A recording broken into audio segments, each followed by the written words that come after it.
প্রিয় দেশবাসী এবং বিপ্লবী ছাত্র জনতা, আপনারা জানেন যে ছাত্র জনতার ঐতিহাসিক গণ অভ্যুত্থানের মাধ্যমে 2024 সালের 5ই আগস্ট বাংলাদেশের মাটি থেকে মুজিববাদ নামক ফ্যাসিবাদী মতাদর্শের যে রাজনৈতিক দল আওয়ামী লীগকে বাংলাদেশের ছাত্র জনতা উৎখাত করেছিল।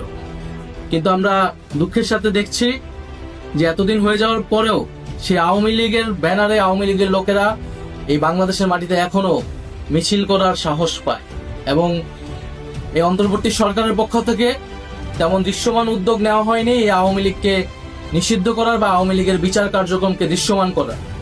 আমরা 5ই আগস্টের পর থেকে ছাত্র জনতা বলে আসছি যে আওয়ামী লীগ কোনোভাবেই বাংলাদেশের মাটিতে রাজনীতি করার নৈতিক কোনো অধিকার রাখে না এবং তার আইনি বন্দোবস্তও করতে হবে। আওয়ামী লীগ গত 1.5 দশক ধরে বাংলাদেশে একটি ফ্যাসিজম কায়েম করেছে। বাংলাদেশে কয়েকটি গণহত্যার সাথে আওয়ামী লীগ জড়িত। আমরা জানি পিলখানা হত্যাকাণ্ড থেকে শুরু করে হেফাজতের শাপলা হত্যাকাণ্ড, মোদী বিরোধী আন্দোলনের হত্যাকাণ্ড এবং সর্বশেষ জুলাই আন্দোলনের হত্যাকাণ্ড। এছাড়া বিরোধী রাজনৈতিক লোকেরা গুম খুনের ক্রসফায়ারের শিকার হয়েছে। এই সব কিছুর বিচারের জন্যই কিন্তু এই গণ অভ্যুত্থান হয়েছিল এবং আওয়ামী লীগকে আমরা দলগতভাবে বিচারের দাবি জানিয়েছিলাম, সেটিও আমাদের সামনে দৃশ্যমান হয়নি।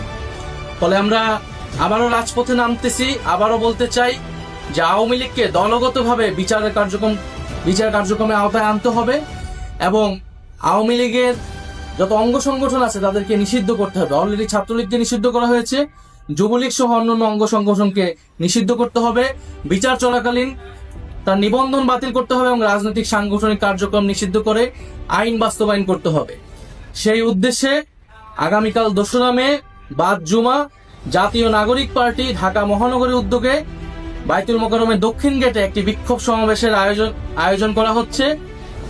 আপনারা দলে দলে সেই বিক্ষোভ সমাবেশে যোগদান করুন এবং গণ অভ্যুত্থানের যে আমাদের প্রতিশ্রুতি ছিল যে একটি ফ্যাসিস্ট মুক্ত বাংলাদেশ তৈরি করা, ফ্যাসিজমকে আর কখনোই বাংলার মাটিতে জায়গা করতে না দেওয়া এবং আওয়ামী লীগের যে গণহত্যা যে অপরাধ তারা করেছে সেই সকল কিছুর বিচার নিশ্চিত করা, এই সব কিছু আমাদের জুলাই আন্দোলনের প্রতিশ্রুতি এবং আমাদের শহীদদের প্রতি আমাদের প্রতিশ্রুতি। সেই প্রতিশ্রুতি রক্ষার্থে আগামীকাল দেখা হবে বিক্ষোভ সমাবেশে। ইনকিলাব জিন্দাবাদ।